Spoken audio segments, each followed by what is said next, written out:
arrogance takes over people. Who's hunting the bird catches a small fish. Because in the year 198 after the Hijrah, examine the Savior that will return at the end of time. Imam Jawad said, it's a man. Yahya ibn Aktham said, what is your name? He said, my name is Muhammad. أعوذ بالله من الشيطان الرجيم.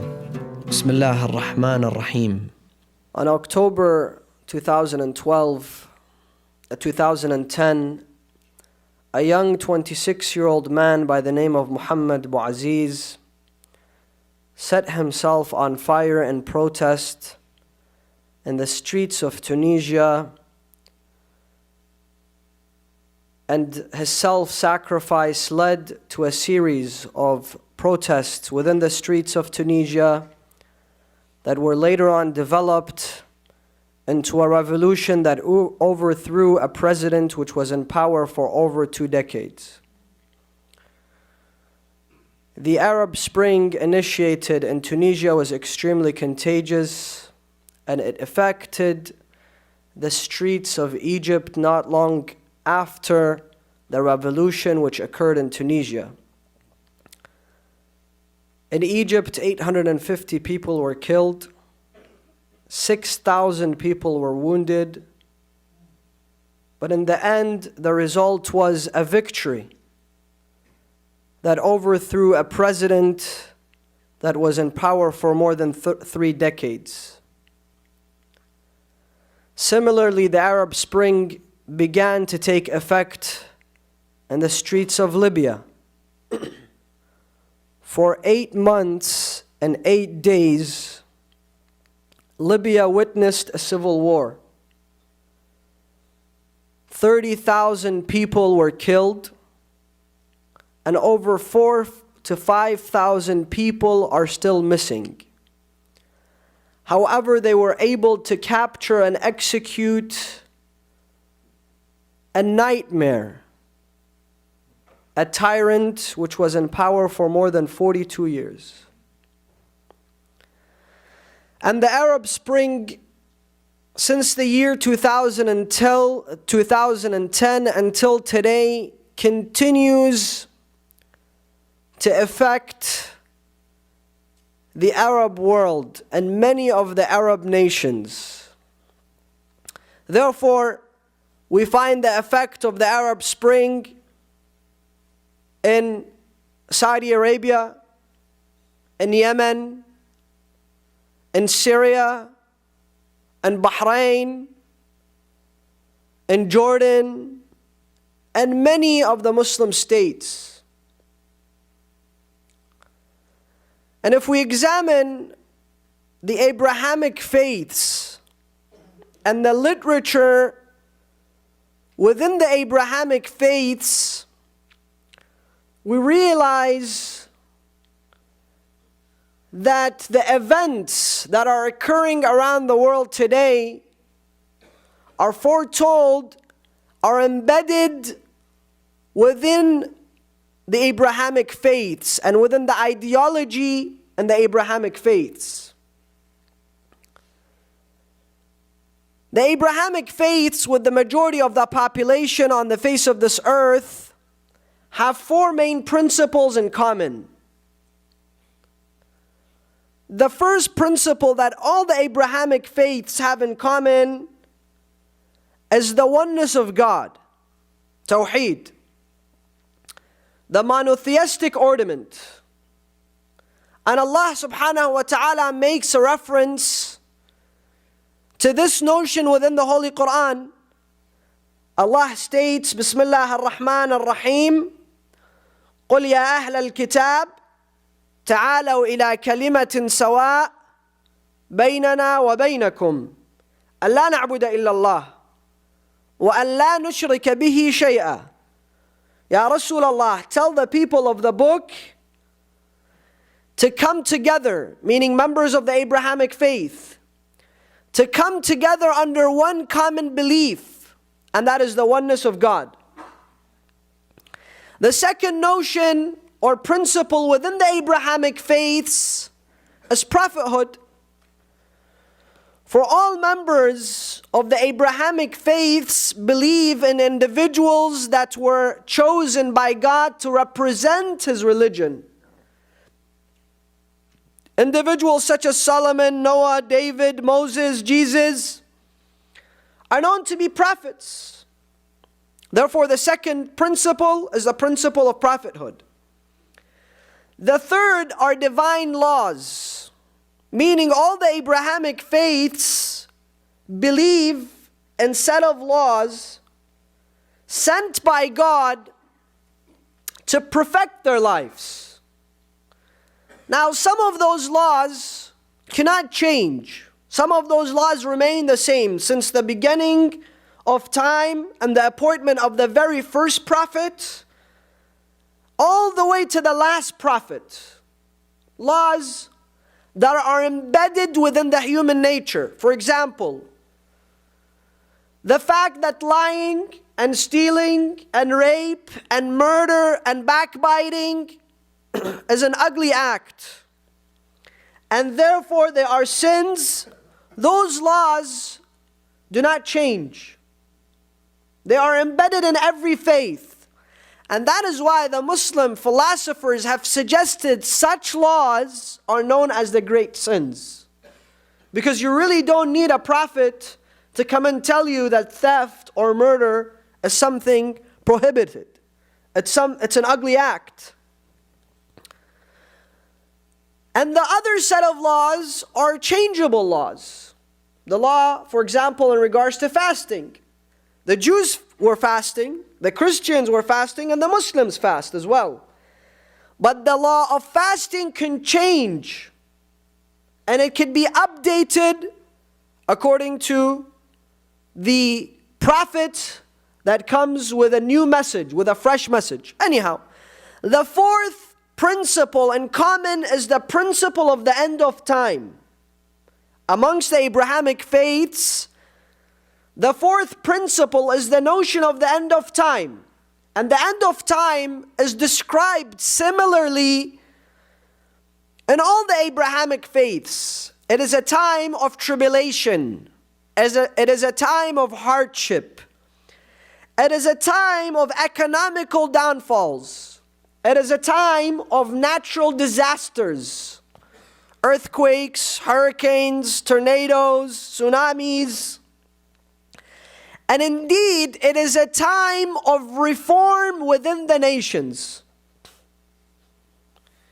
And that is why when we examine the end of time and the Abrahamic faiths, we will automatically reach the cardinal and the principle that is shared by all of them. And that is the Savior who will return in the end of time to spread this earth with justice after it's been filled with injustice and tyranny. The notion of Imam Mahdi or the Mahdawiyah.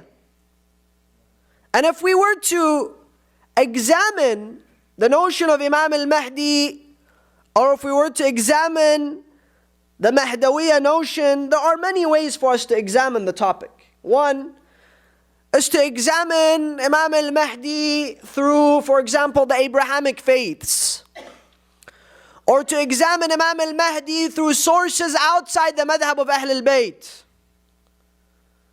Another way to examine the notion of Imam Mahdi is to examine him through the hadiths within the school of Ahl al-Bayt.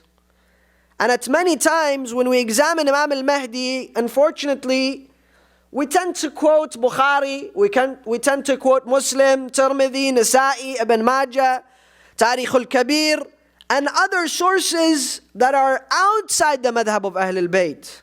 But we rarely would hear of Imam al-Mahdi from the book of Al-Kafi, for example. Or rarely would hear of Imam al-Mahdi from Bihar al-Anwar or Allam al-Majlisi. Another way to examine Imam al-Mahdi is to examine him through his position of Imamah. As in, to examine the Savior that will return in the end of time through the divine position that God has given him. That is why I'd like to examine the notion of Mahdawiyya or Imam al-Mahdi in the following manner. Number one, does the age of Imam al-Mahdi play a role in his divine position of Imamah? Number two, is the Imam born and alive today? And number three, if he is born and alive today, what is our responsibility towards our Imam from the 27th sermon of Nahj al-Balagha? Sallu ala Muhammadin wa ali Muhammad.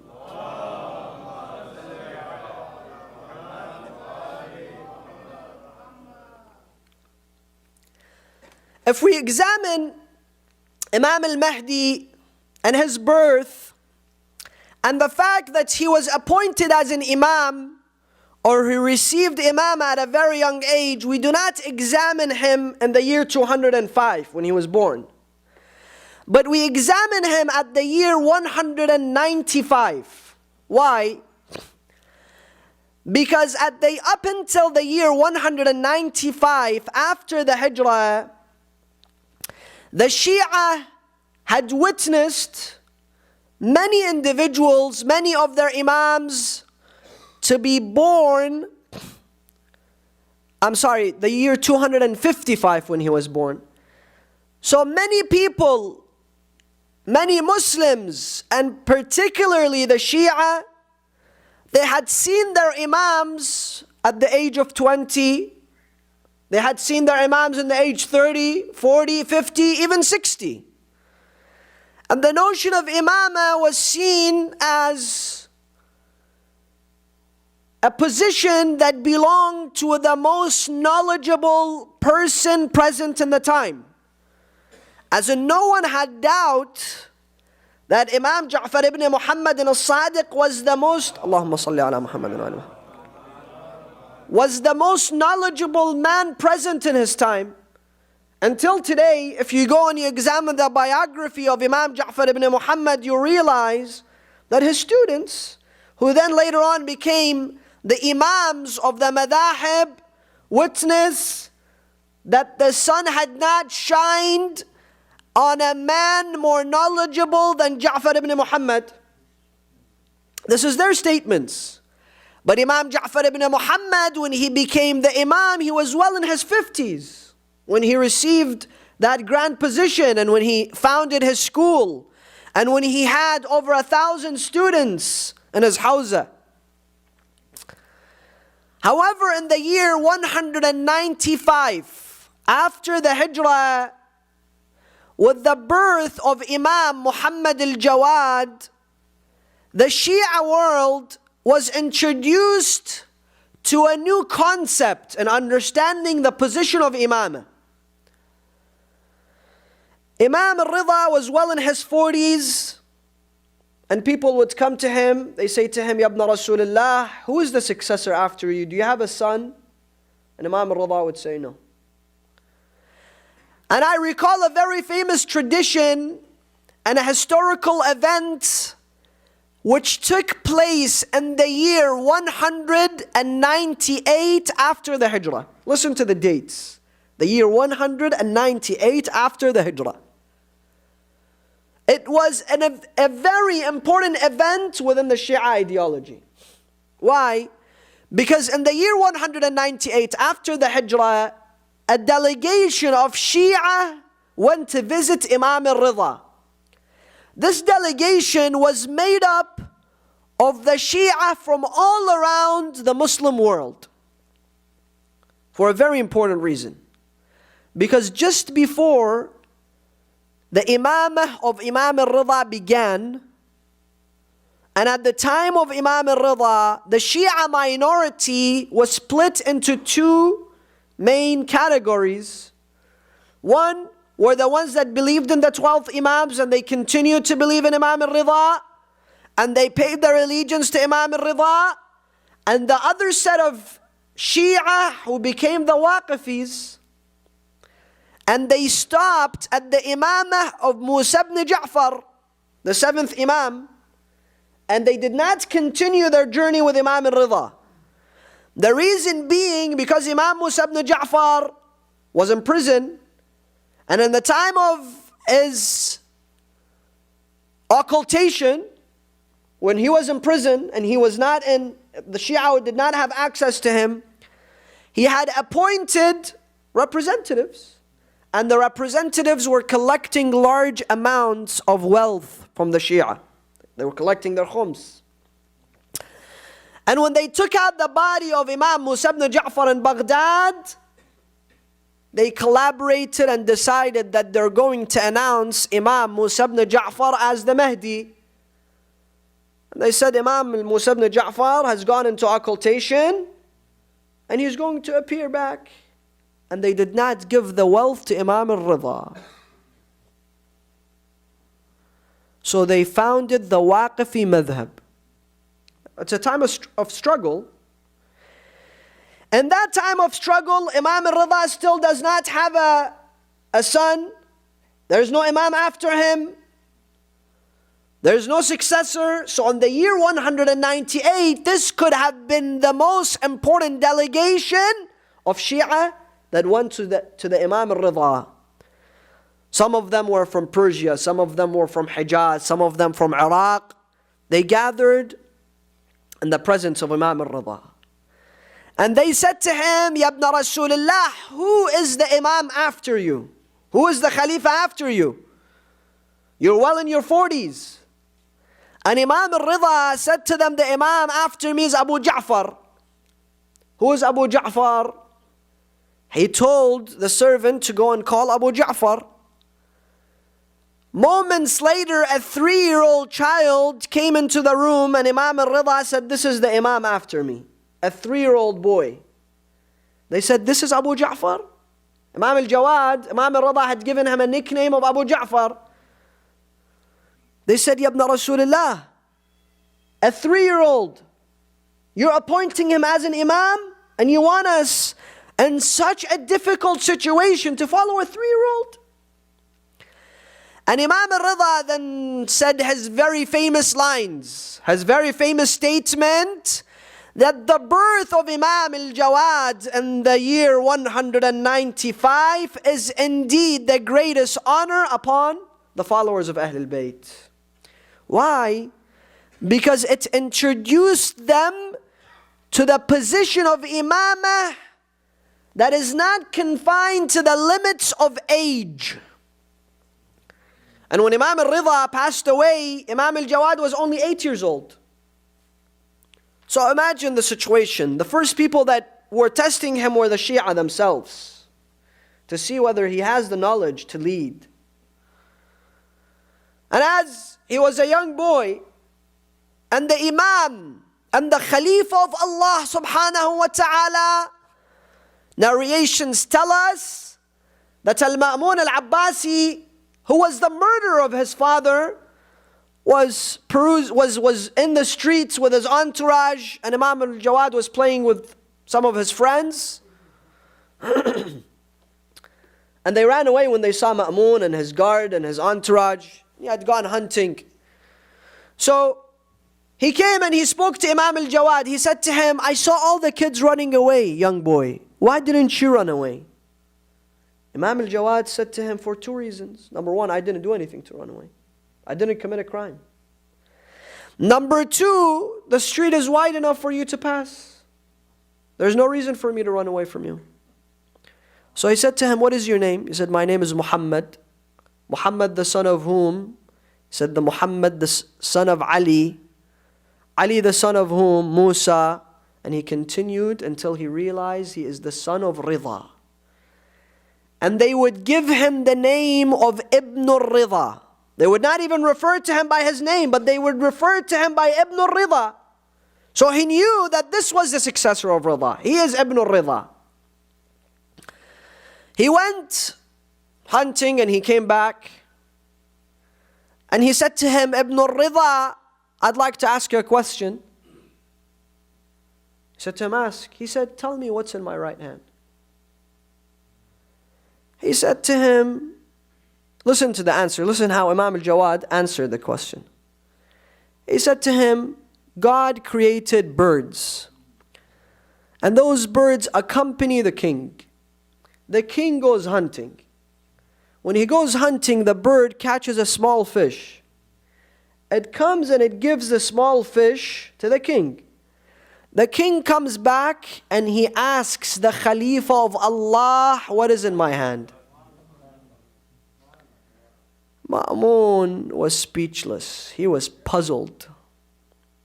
He said to him, I want you to marry my daughter al-Fadl.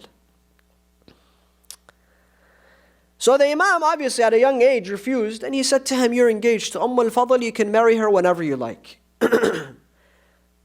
We're not going to spend a lot of time examining the life of Imam al-Jawad, but the birth of Imam al-Jawad and the Imamah of Imam al-Jawad was the introduction to the birth of Imam al-Mahdi, which came exactly 60 years later.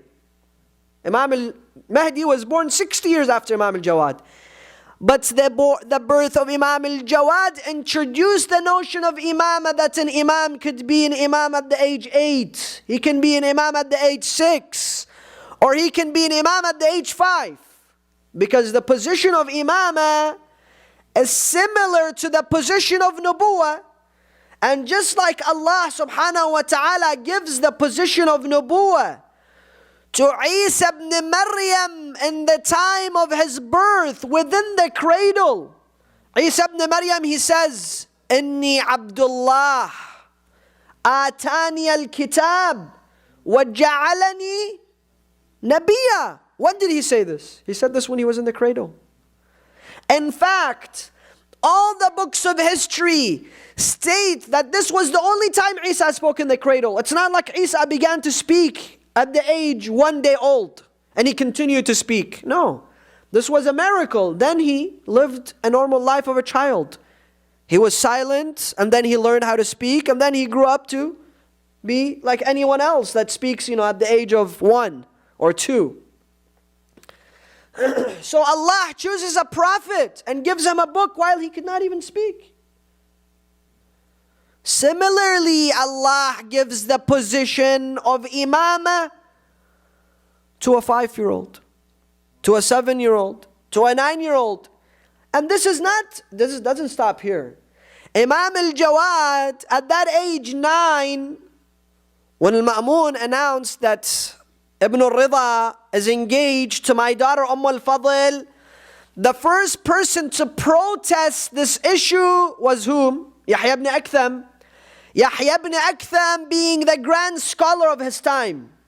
He said to him, Ya Amir al-Mu'mineen, or the Khalifa, what are you doing marrying your son to Ibn al-Rida? And you're going around saying he's a genius child. He has ilm al-ghayb. He has the knowledge of the unseen.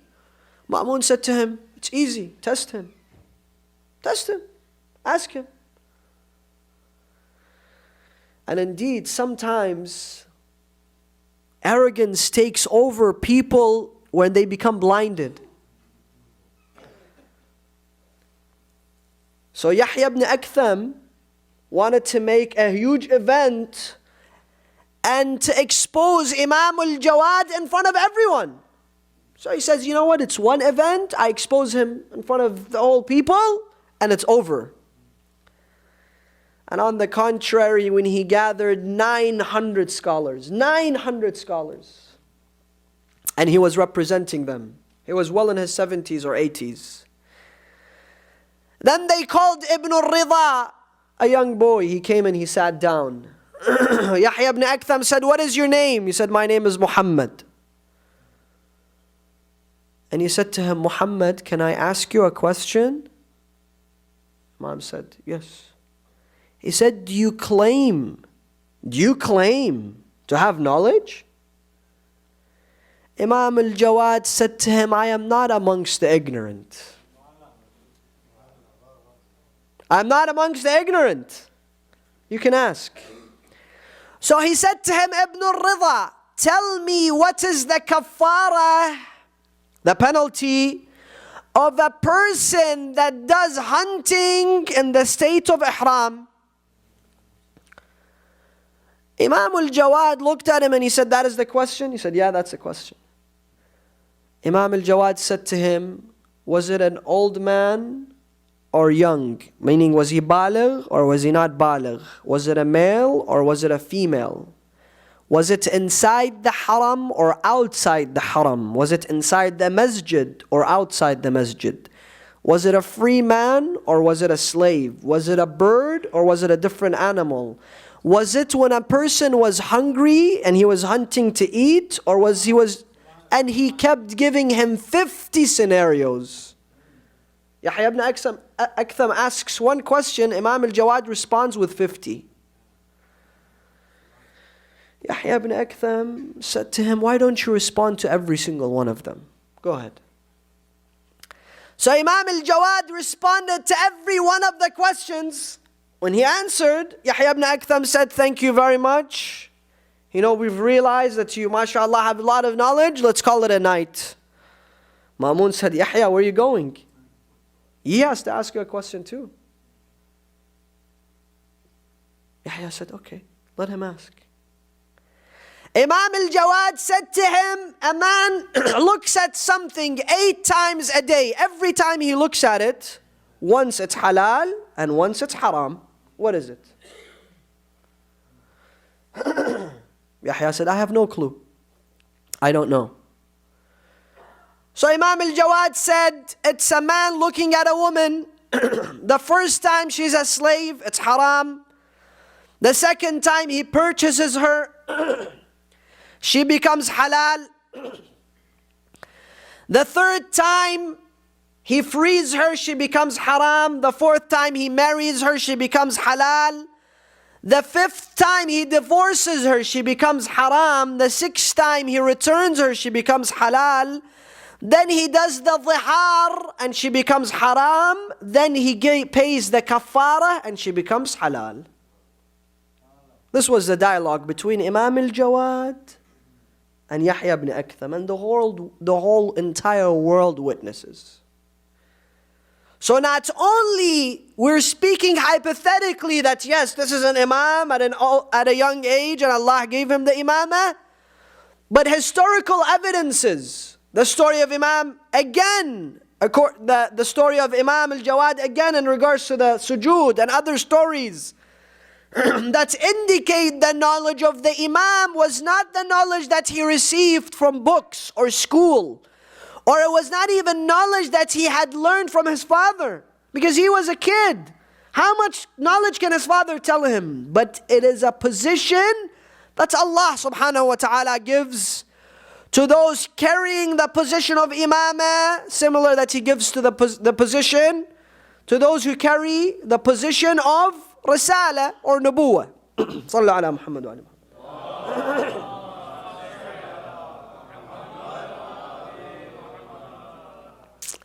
Now the question remains whether Imam Al-Mahdi is alive.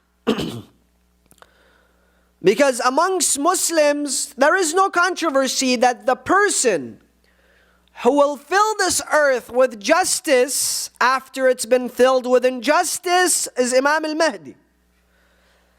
And this is not a notion that does not belong to the books of the Muslims. Go and look, for example, at Al-Mustadrak ala Sahihain.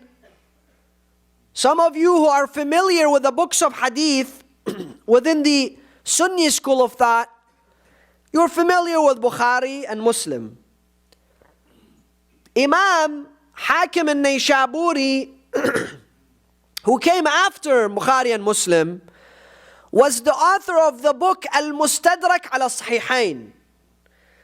Basically, Al-Hakim said that the same chain of narrators and transmitters of hadith that Bukhari and Muslim use, I'll use the same chain, the same individuals that Bukhari and Muslim narrate from, and I'll bring in hadiths that they did not have time or ability to transcribe or compile.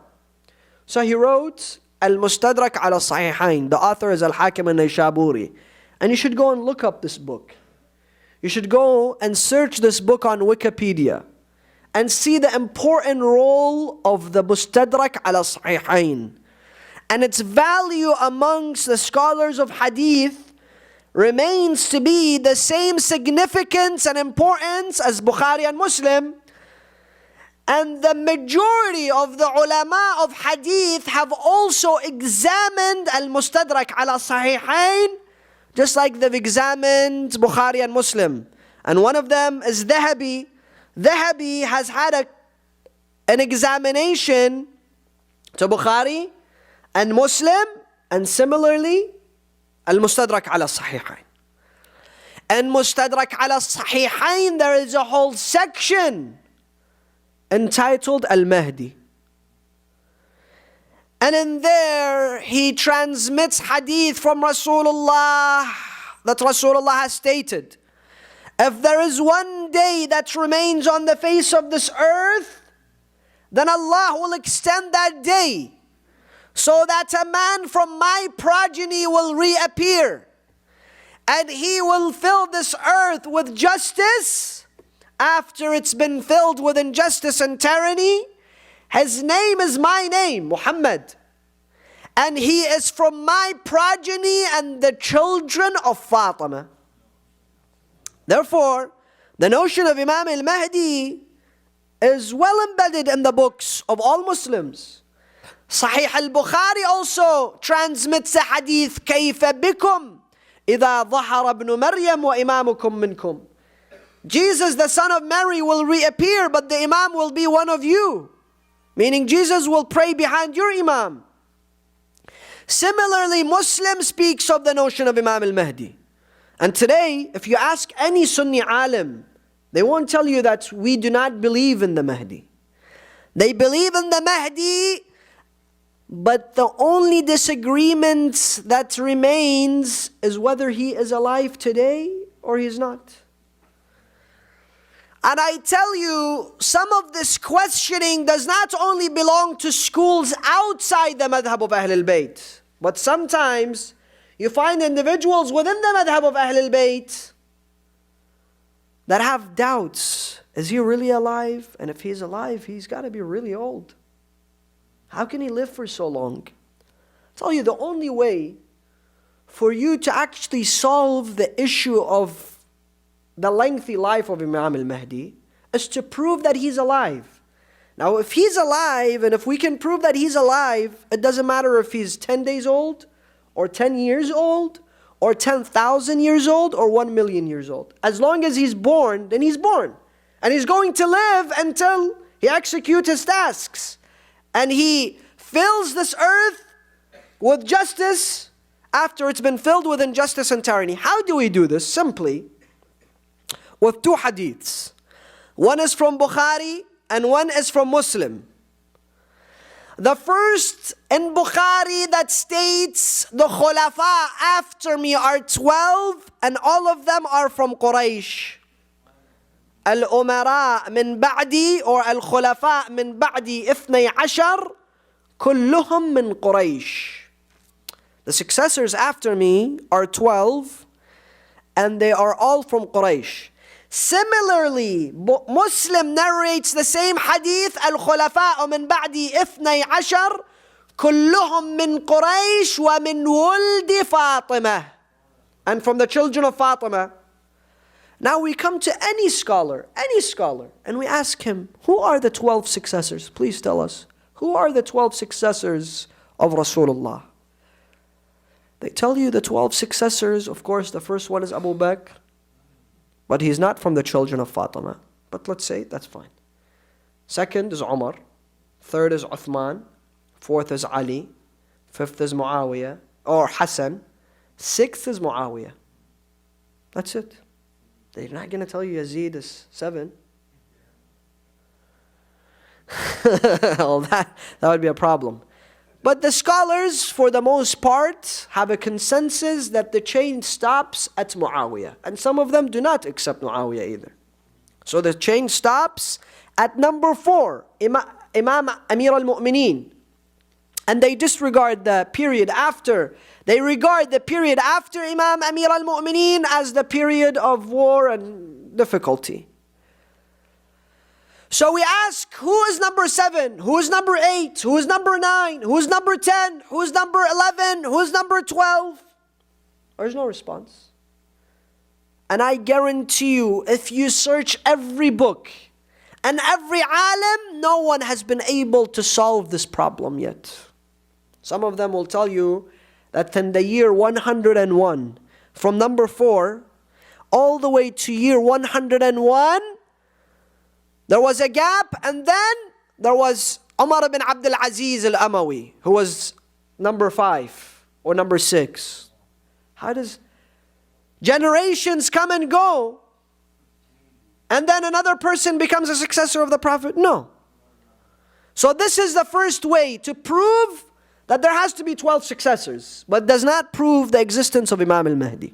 It proves that there are 12 successors and we have a problem. The second hadith states in Bukhari and in Muslim, من مات ولم يعرف إمام زمانه مات ميتة جاهلية. Whoever dies and does not know the Imam of his time dies a pre-Islamic death, a death of Jahiliyyah. Meaning he does not die as a Muslim. So today we ask, if we have to have 12 successors, 12 Imams, and we have to have an Imam today, who is the Imam today? Who is the Imam today?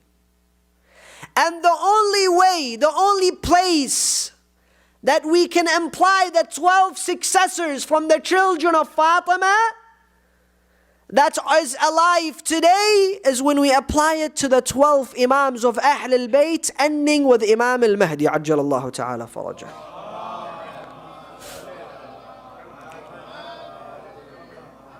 And of course, the questioning in regards to the birth of the Imam and why was it kept a secret, why is it difficult, why is it that we don't have, this is a completely different lecture. It needs to be examined in a different way, a different night.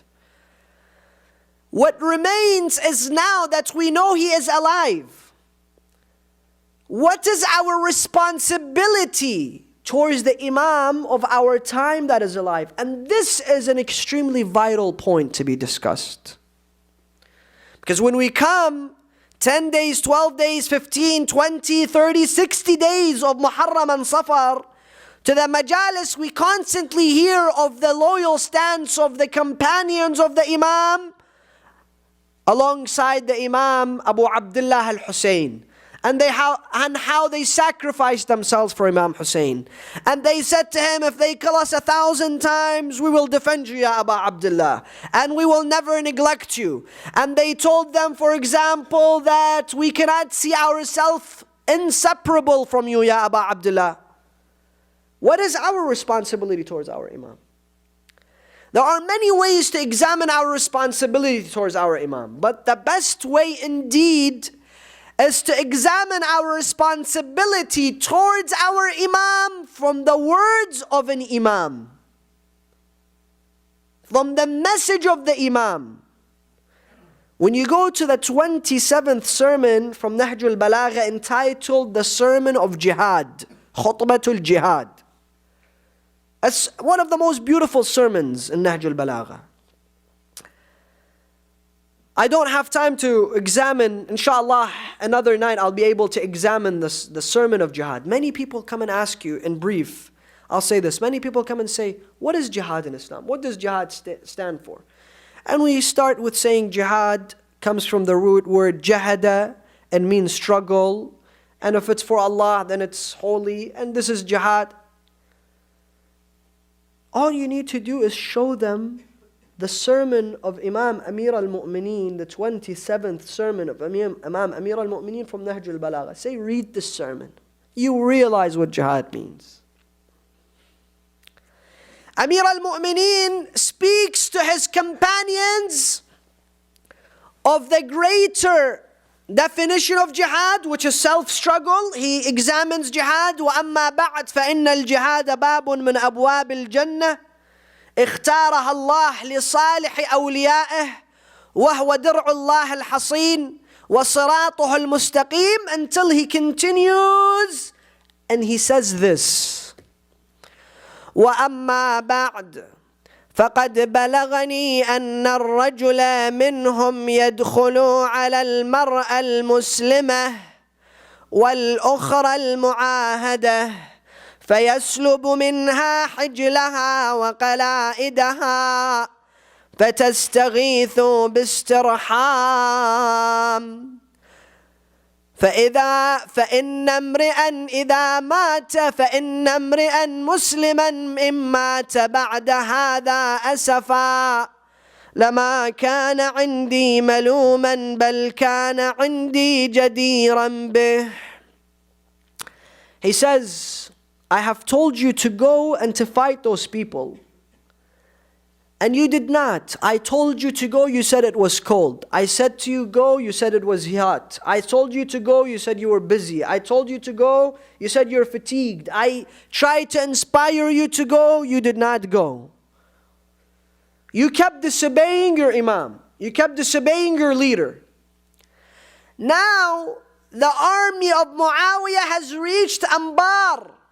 وَقَدْ بَلَغَنِي أن خيلهم دخلوا الأنبار وقتلوا حاكمها حسان بن حسان البكري. They have reached Anbar all the way from Sham. They have reached Iraq and they have killed Hassan ibn Hassan al-Bakri. And they enter onto the Muslim woman. Listen, onto the Muslim woman and the other under the protection of Islam. Allahu Akbar. This is Amir al-Mu'mineen. I tell you, we have not been able to tell people who he was. They enter onto a Muslim woman and a non-Muslim woman under the protection of Islam. A Jewish woman, a Christian woman. What do they do to her? They take away her jewelry and necklace. That's all. And they move away. Amir al-Mu'mineen then says, if a Muslim man hears this and dies out of sorrow and sadness, I would not blame him. This is Amir al-Mu'mineen. To defend the weak.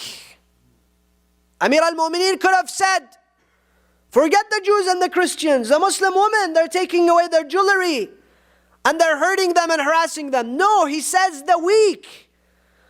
The Muslim woman and the non-Muslim under our protection. We're supposed to protect them.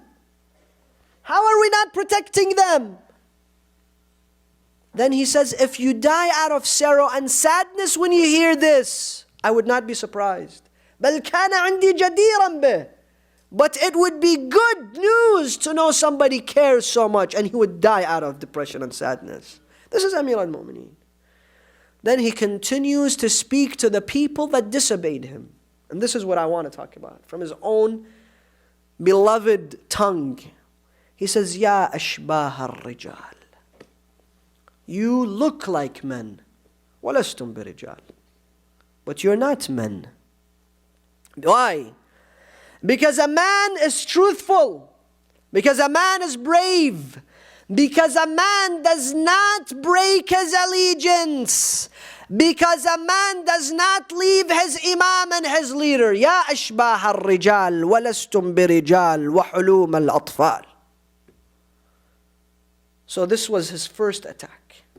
Then he says, Wallah, he swears, ma'rifatan qaddamat nadama. He says, this relationship between me and you, me knowing you and you knowing me has concluded, has ended with sorrow, with regret. I regret that I know you and you know me. I wish you never knew me.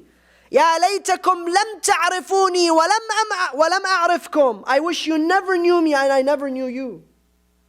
This is Amir al-Mu'mineen speaking to his companions. Then he continues to say, لقد خالفتم أمري وعصيتم أمري حتى قالت قريش إن عليا رجل شجاع ولكن لا علم له في الحرب. You continue to disobey me. You continue to disrespect me until Quraysh came out and said, Ali is a brave man, but he has no management skills. He cannot manage his people. He cannot manage his companions. He cannot manage his Shia. لله أبوهم وهل برز إليها غيري ودخلت فيها وأنا دون 20 وها أنا درفت على 60 ولكن لا رأي لمن لا يطاع. He says, who became a leader in this ummah besides me? I became a leader before I was 20 and now I'm in my 60s. I've been a leader in this ummah for 40 years. But then he says, but there is no opinion to those who are disobeyed. Meaning my opinion, when it's always disobeyed, it becomes useless. Now we ask ourselves, every one of us, we have an imam. And every day after the majlis we say, Assalamu alayka ya sahib al-zaman, Assalamu alayka ya ameen al-Quran, Assalamu alayka ya qibla al-aman al-aman, and we bow our head and in the night of Qadr, تتنزل الملائكة والروح فيها بإذن ربهم من كل أمر. When in every year the Qadr, the night of destiny or the night of power, our a'mal is given to our Imam. And he looks at the book of a'mal and he says, Jawad, I wish I never knew you and you never knew me. I regret the fact that you even know me. I regret the fact that you call yourself a Shia. What would I tell him?